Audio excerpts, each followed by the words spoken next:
Hello বন্ধুরা, কেমন আছো তোমরা সবাই? আশা করি তোমরা অনেক অনেক ভালো আছো। তোমরা সবাই শুনেছো হয়তো পুরী শ্রীরামপুরের পরে বিখ্যাত রথযাত্রা হয় গুপ্তিপাড়ায়। তো আমরা সেদিনকে গুপ্তিপাড়ায় চলে গেছিলাম রথের অনুষ্ঠানে। তো সেদিনকে প্রচুর বৃষ্টি হচ্ছিলো। দেখো আমরা সবাই ট্রেনে উঠেছি, অলমোস্ট প্রায় ভিজেই গেছিলাম। তো গুপ্তিপাড়ায় পৌঁছেই মেলা শুরু হতে না হতে সেখানে প্রচণ্ড ভিড় ছিল। তো ভাবতে পারিনি এত ভিড় হবে। আমি কোনোদিন আগে গুপ্তিপাড়ায় রথের মেলায় যাইনি। তো এই ফার্স্ট টাইম আমি গুপ্তিপাড়া রথের মেলায় গেছিলাম। কিন্তু একটা সৌভাগ্যও বলা যায়, আমরা গিয়ে রথ টানটা দেখতে পেরেছি। তো সেই সময় রথের টান হচ্ছিলো, আর তোমরা চারিদিকে দেখতেই পাচ্ছ প্রচণ্ড ভিড় ছিল। তো সেদিনকে আকাশ মেঘলাও ছিল আর প্রচুর বৃষ্টি পড়ছিল।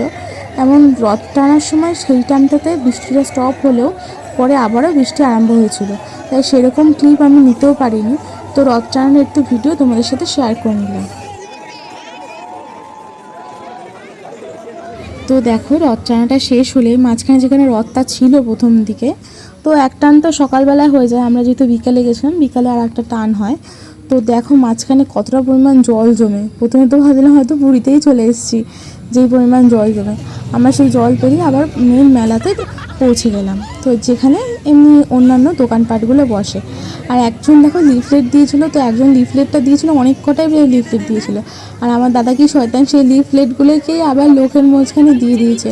অনেকে লিফলেট দাদা দিচ্ছিল, অনেকে লিফলেট নেয়নি, আবার অনেকে আবার চেয়েও লিফলেট নিয়েছে। সেই নিয়ে আমরা প্রচণ্ড হাসাহাসি করছিলাম।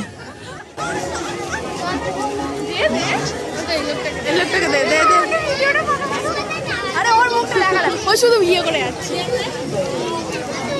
নিচ্ছে সবাই। হ্যাঁ হ্যাঁ, পাঁচটা ভালো চলছে।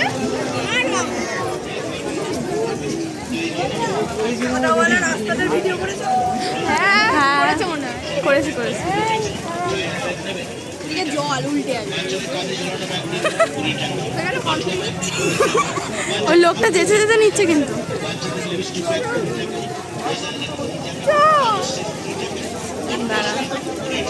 তো তোমরা দেখতেই পেলে এই জলকাটার মধ্যে রাস্তায় কতটা পরিমাণ ভিড়, আর সব দোকানেও প্রচুর ভিড় ছিল। আর তো মেয়েদের সবচেয়ে বেশি আকর্ষণীয় জিনিস কানের দুলের দোকান, সেই দোকানেও প্রচুর, সেই দোকানে তো দাঁড়ানোই যাচ্ছে না, সেসব দোকানেও প্রচুর ভিড় ছিল। আর এই যে একটা দোকান, এখানে সুন্দর সুন্দর পোড়ামাটির জিনিসপত্র বিক্রি হচ্ছে। তো এখানেও খুব সুন্দর কালেকশান ছিল। আর বেশি ভিডিও করতে পারিনি যেহেতু প্রচুর ভিড় ছিল। তারপর আমরা মোমো খেয়েছিলাম। আর এটা হচ্ছে জয় জগন্নাথ দেবের মাসির বাড়ি। তো এখানেও প্রচুর ভিড় ছিল, ভেতরে একদম ভিডিও ক্লিপ নিতে পারিনি। তো তারপর আমরা কি মেলায় এসেছি, জিলাপি না খেলে হয়, জিলাপি খেয়ে হাঁটতে স্টেশনে পৌঁছে গেছিলাম।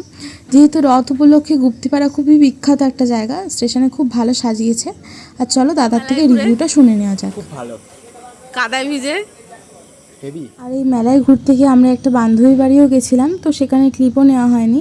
আর মেলা থেকে কি কিনেছি তোমাদের দেখাচ্ছি। এই একটা পোড়ামাটির হার কিনেছি, আমরা তিনজনই সেম কিনেছিলাম। আর এখানে একটা ব্রেসলেট কিনেছি আমি, আর একটা হ্যান্ডব্যাগ মতন কিনেছি, মানে সিলিং ব্যাগ টাইপের। তো ভিডিওটা কেমন লাগলো অবশ্যই তোমরা জানিও, ভালো লাগলে একটু লাইক কমেন্ট করে দিও। আর এখনও যারা আমার চ্যানেলে নতুন, তারা আমার চ্যানেলটাকে প্লিজ সাবস্ক্রাইব করে দিও। তো পাশে থেকো এভাবেই। আর তোমাদের রথের একটা সুন্দর ফটো দিয়ে দিচ্ছি, কমেন্টে অবশ্যই সবাই জয় জগন্নাথ লিখো। Bye bye.